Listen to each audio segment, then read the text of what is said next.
ಸತಾಯಿಸ್ತಿರ್ತಕ್ಕಂಥ ಗುರು ಈಗ ಭಾಗ್ಯಸ್ಥಾನಕ್ಕೆ ಬಂದಿದ್ದಾರೆ. ಸಡನ್ನಾಗಿ ಅದೃಷ್ಟ ಕುಲಾಯಿಸ್ತಕ್ಕಂಥದ್ದು, ಹೆಣ್ಮಕ್ಕಳಿಂದ ಅನುಕೂಲ ಆಗ್ತಕ್ಕಂಥದ್ದು.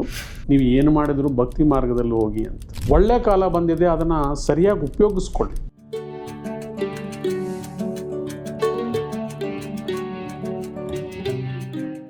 ಓಂ ಶ್ರೀ ಗಣೇಶಾಯ ನಮಃ. ಓಂ ಶ್ರೀ ಗುರುಭ್ಯೋ ನಮಃ. ಓಂ ಶ್ರೀ ಸರಸ್ವತ್ಯೈ ನಮಃ. ಮಾತೃದೇವೋಭವ. ತತ್ವಮಸಿ ಚಾನಲ್ ಪ್ರೇಕ್ಷಕರಿಗೆ ನಿಮ್ಮ ರಾಘವನ್, ವೆಂಕಟರಾಘವನ್ ಮಾಡ್ತಕ್ಕಂಥ ನಮಸ್ಕಾರಗಳು. ಪ್ರೇಕ್ಷಕರೇ, ಇದು ಉಡುಪಿ ನ್ಯೂಮರಲ್ ಅಜೆಂಡಾ ಅಸ್ಟ್ರಾಲಜಿ ಕಾರ್ಯಕ್ರಮ ಮಾಸ ಭವಿಷ್ಯ. ನೀವೆಲ್ಲರೂ ನಮ್ಮ ಚಾನಲನ್ನು ಪ್ರೀತಿಯಿಂದ ಸ್ವಾಗತಿಸ್ತಾ ಇದ್ದೀರಿ. ನಿಮ್ಮೆಲ್ಲರಿಗೂ ಹೃತ್ಪೂರ್ವಕ ಧನ್ಯವಾದಗಳು. ಈಗ ಜೂನ್ ತಿಂಗಳ ಗೋಚಾರದಲ್ಲಿ ಫಲಾಫಲ ಯಾವ ಥರ ಇದೆ ನೋಡೋಣ ಬನ್ನಿ. ಜೂನ್ ತಿಂಗಳಲ್ಲಿ ಮುಖ್ಯವಾಗಿ ಗುರು ಭಗವಾನರು ತಮ್ಮ ಸ್ಥಾನ ಬದಲಾವಣೆಯನ್ನು ಮಾಡ್ತಾ ಇದ್ದಾರೆ. ಮಿಥುನ ರಾಶಿಯಿಂದ ತನ್ನ ಉಚ್ಚ ರಾಶಿಯಾಗಿರ್ತಕ್ಕಂಥ ಕರ್ಕಾಟಕ ರಾಶಿಗೆ ಪ್ರವೇಶ ಮಾಡ್ತಾ ಇರೋದ್ರಿಂದ ದ್ವಾದಶ ರಾಶಿಗಳಲ್ಲಿ ಸಾಕಷ್ಟು ಬದಲಾವಣೆಗಳಾಗ್ತಾ ಇದೆ. ಶನಿ ಭಗವಾನರು ಯಥಾಸ್ಥಿತಿ ಮೀನರಾಶಿಯಲ್ಲಿದ್ದರೆ 21ನೇ ತಾರೀಕುವರೆಗೂ ಸ್ವಂತ ರಾಶಿಯಲ್ಲಿ ಕುಜ ಭಗವಾನರು ಇದ್ದಾರೆ. ಬುಧರು 22ನೇ ತಾರೀಕುವರೆಗೂ ತನ್ನ ಸ್ವಂತ ಮನೆಯಾಗಿರ್ತಕ್ಕಂಥ ಮಿಥುನ ರಾಶಿಯಲ್ಲಿದ್ದರೆ ಜೂನ್ 15ನೇ ತಾರೀಕು ಸೂರ್ಯ ಭಗವಾನರು ಮಿಥುನ ರಾಶಿಗೆ ಪ್ರವೇಶ ಮಾಡ್ತಾ ಇದ್ದಾರೆ. ಶುಕ್ರ 6ನೇ ತಾರೀಕು ಗುರುವನ್ನು ಕರ್ಕಾಟಕ ರಾಶಿಯಲ್ಲಿ ಸೇರಿಕೊಳ್ತಾ ಇದ್ದಾರೆ. ಉಳಿದಂಗೆ ರಾಹು ಕುಂಭರಾಶಿ, ಕೇತು ಸಿಂಹರಾಶಿ. ನೆಕ್ಸ್ಟ್ ವೃಶ್ಚಿಕ ರಾಶಿಯವರು. ವೃಶ್ಚಿಕ ರಾಶಿಯವರಿಗೆ ಗುರುಬಲ ಅನುಕೂಲಕರವಾಗಿದೆ. ನಿಮಗೆ ಸತಾಯಿಸ್ತಿರ್ತಕ್ಕಂಥ ಗುರು ಈಗ ಭಾಗ್ಯಸ್ಥಾನಕ್ಕೆ ಬಂದಿದ್ದಾರೆ. 9ನೇ ಮನೆಯನ್ನು ಪಿತೃಸ್ಥಾನ, ಫಾರಿನ್ ವಿದ್ಯಾಭ್ಯಾಸ, ಫಾರಿನ್ನಲ್ಲಿ ಉದ್ಯೋಗ, ಸಡನ್ನಾಗಿ ಅದೃಷ್ಟ ಕುಲಾಯಿಸ್ತಕ್ಕಂಥದ್ದು, ಪಿತ್ರಾರ್ಜಿತ ಆಸ್ತಿ ಮಾಡ್ಕೊಳ್ತಕ್ಕಂಥದ್ದು, ನಿಮಗೆ ಆಸ್ತಿಗಾಗಿರ್ತಕ್ಕಂಥ ಕೋರ್ಟು ಕಚೇರಿ ನ್ಯಾಯಬದ್ಧವಾಗಿ ನಿಮ್ಮ ಹೆಸರಿಗೆ ಆಸ್ತಿ ಮಾಡ್ಕೊಳ್ತಕ್ಕಂಥದ್ದು. ಗುರು ಭಗವಾನರು 9ನೇ ಮನೆಗೆ ಬಂದಿದ್ದಾರೆ ಅಂದರೆ ನಿಮ್ಗೆ ಗುರುಬಲ ಬಂದಿದೆ. ಗುರುಬಲ ಬಂದಿದೆ ಅಂದರೆ ಶುಭ ಕಾರ್ಯಗಳಿಗೆ ಪ್ರಯತ್ನ ಮಾಡ್ಬೋದು, ಸ್ಟಾರ್ಟೆಡ್ ಕಂಪ್ನಿಗಳನ್ನು ಮಾಡ್ಬೋದು, ಹೊಸ ಉದ್ಯೋಗಕ್ಕಾಗಿ ನೀವು ಅಪ್ಲಿಕೇಶನ್ಸ್ ಹಾಕ್ಕೋಬೋದು. ಯಾರು ಇಂಟರ್ವ್ಯೂಸನ್ನು ಫೇಲ್ಯೂರ್ ಆಗ್ತಾ ಇದ್ದಾರೆ ಈಗ ಪ್ರಯತ್ನ ಮಾಡಿ. ಸಾಕಷ್ಟು ಜನ ಹೇಳ್ತಾ ಇರ್ತಾರೆ, ಗುರುಗಳೇ ನಾವು ಒಂದು ಇಂಟರ್ವ್ಯೂಗಳು ಮಾಡ್ತಾನೆ ಇದ್ದೀವಿ, ಯಾವುದೂ ವರ್ಕೌಟ್ ಆಗ್ತಾ ಇಲ್ಲ ಅಂತ. ಟಿ ವಿ ನೋಡಿಕೊಂಡು ಬರೀ ಇಂಟರ್ವ್ಯೂ ಕೊಟ್ಟಿದ್ರೆ ಉಪಯೋಗ ಆಗೋದಿಲ್ಲ. ನೀವು ಇಂಟರ್ವ್ಯೂ ಅಟೆಂಡ್ ಮಾಡಬೇಕಂದ್ರೆ ನಿಮ್ಮ ಸಬ್ಜೆಕ್ಟನ್ನು ಕೂಡ ಓದ್ಕೋಬೇಕು. ನೀವು ಅಪ್ಡೇಟ್ ಆಗ್ತಾ ಇರಿ, ಪುಸ್ತಕವನ್ನು ಓದ್ತಾ ಇರಿ. ಇಂಟರ್ವ್ಯೂನ ಅಟೆಂಡ್ ಮಾಡೋದಕ್ಕೆ ನೀವು ಬ್ಯಾಕ್ಗ್ರೌಂಡಲ್ಲಿ ಪ್ರಿಪೇರ್ ಆಗಬೇಕು. ಆವಾಗಲೇ ನಿಮ್ಗೆ ಈಸಿಯಾಗಿ ಜಯ ಸಿಕ್ಕತ್ತೆ. ಕರ್ಮಸ್ಥಾನದಲ್ಲಿ ಶುಕ್ರ ಭಗವಾನರಿರೋದ್ರಿಂದ ಮನೆಯಲ್ಲಿ ಹೆಣ್ಣುಮಕ್ಕಳಿಗೆ ಜಯ, ಹೆಣ್ಣುಮಕ್ಕಳಿಂದ ಅನುಕೂಲ ಆಗ್ತಕ್ಕಂಥದ್ದು, ವಾಹನ ಟ್ರಾನ್ಸ್ಪೋರ್ಟೇಷನ್ ನಡೆಸ್ತಕ್ಕಂಥವ್ರಿಗೆ ಜಯ ಸಿಕ್ಕೋದು, ಸಿನಿಮಾ, ಟಿ ವಿ, ಡ್ರಾಮಾ ಇಂಥ ಸಮಸ್ಯೆಗಳಲ್ಲಿ ಕೆಲಸ ಮಾಡ್ತಕ್ಕಂಥವ್ರಿಗೆ, ಈ ಕಾಯಕ ಮಾಡ್ತಾ ಇರೋರಿಗೆ ಅನುಕೂಲ ಆಗ್ತಕ್ಕಂಥದ್ದು. ಮತ್ತು ಟೆಕ್ಸ್ಟೈಲ್ಸು, ಆಭರಣ ವ್ಯಾಪಾರಿಗಳು ಕೂಡ ಶುಕ್ರ ಭಾಗ್ಯಸ್ಥಾನದಲ್ಲಿದ್ದರೆ ಒಳ್ಳೆ ಲಾಭ ಕೊಡ್ತಾನೆ. ಕರ್ಮಸ್ಥಾನದಲ್ಲಿ ಕೇತು ಭಗವಾನರಿದ್ದಾರೆ. ನೀವು ಏನು ಮಾಡಿದರೂ ಭಕ್ತಿ ಮಾರ್ಗದಲ್ಲಿ ಹೋಗಿ ಅಂತ. ಬುಧ ಕುಜರು ಅನಾನುಕೂಲಕರವಾಗಿರೋದ್ರಿಂದ ವಿಷ್ಣು ಸಹಸ್ರನಾಮ ಸ್ತೋತ್ರ ಓದಿ, ಸೂರ್ಯ ನಮಸ್ಕಾರ ಮಾಡಿ. ನಿಮಗೆ ಸುಖದ ಭಾವದಲ್ಲಿ ರಾಹು ಇದ್ದಾನೆ. ಸುಖದ ಭಾವದಲ್ಲಿ ರಾಹು ಇದ್ದಾರೆ ಅಂದರೆ ನಿಮ್ಮನ್ನು ಎಚ್ಚರಿಸ್ತಾ ಇರ್ತಾರೆ. ಸೂರ್ಯೋದಯಕ್ಕೆ ಮೊದಲು ಹೇಳಿ, ಅತಿ ಆಸೆಗೆ ಹೋಗಬೇಡಿ, ಮಾತನ್ನು ಕಂಟ್ರೋಲಲ್ಲಿ ಇಟ್ಕೊಳ್ಳಿ.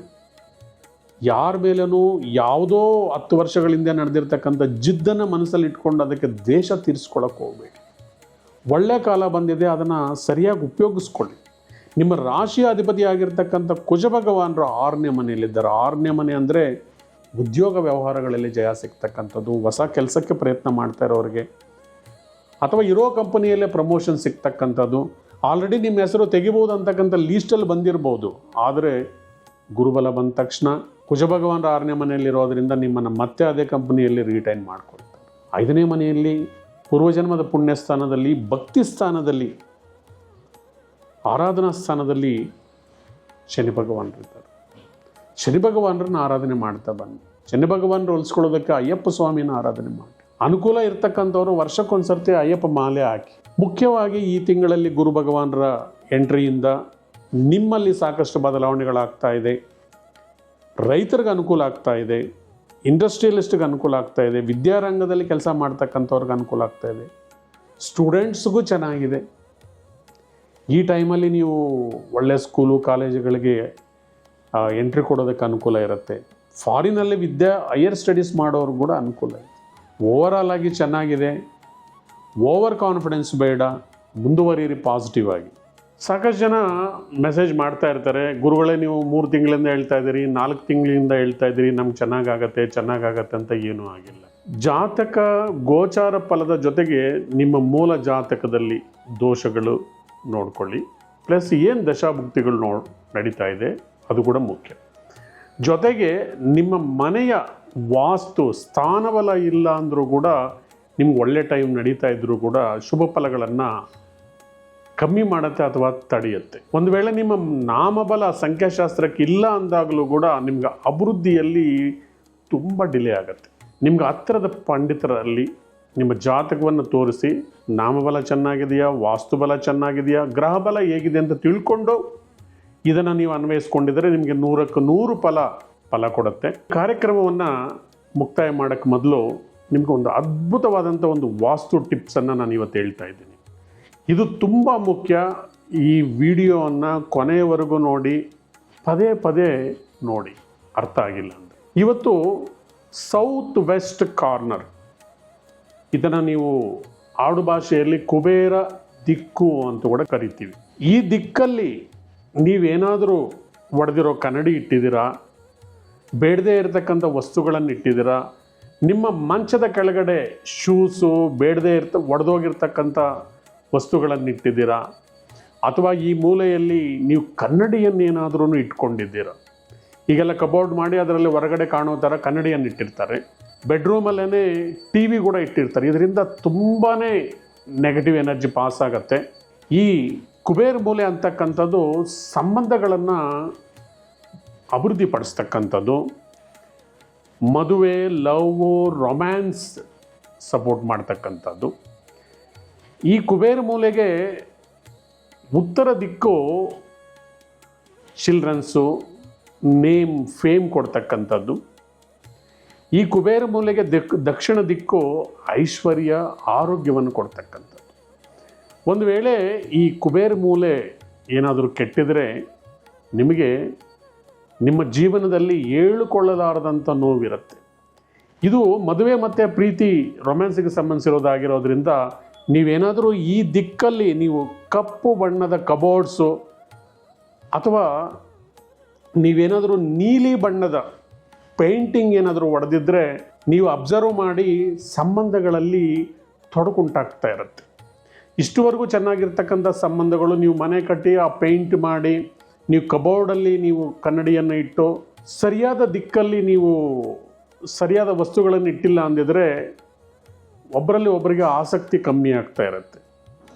ಒಂದು ವೇಳೆ ನಿಮ್ಮ ಪೇಂಟ್ ಅಥವಾ ನಿಮ್ಮ ಕಬೋರ್ಡ್ಸು ಬ್ಲ್ಯಾಕ್ ಆ್ಯಂಡ್ ಬ್ಲೂ ಇದ್ದರೆ ಒಬ್ಬರಲ್ಲಿ ಒಬ್ಬರಿಗೆ ಅನುರಾಗ ಕಮ್ಮಿ ಆಗುತ್ತೆ, ಶಾರೀರಿಕ ಸುಖದಲ್ಲಿ ಕೂಡ ವ್ಯತ್ಯಾಸ ಆಗ್ತಾ ಇರುತ್ತೆ.